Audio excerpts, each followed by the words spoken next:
All right, this is the Kenny Powers number 55 Charros jersey.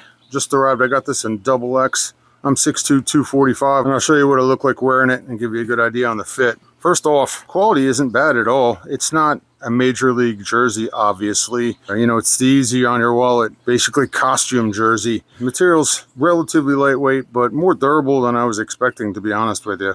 It's buttoned down. Charros on the front is stitched in. The Powers on the back is stitched in, as you can see. And the 55 is stitched in. Not too bad. About what I would expect for, you know, what I got it for. 6'2", 245 pounds this morning. Fits great. Good fit. This is not the shirt's fault. This is my fault. Feel pretty good about it.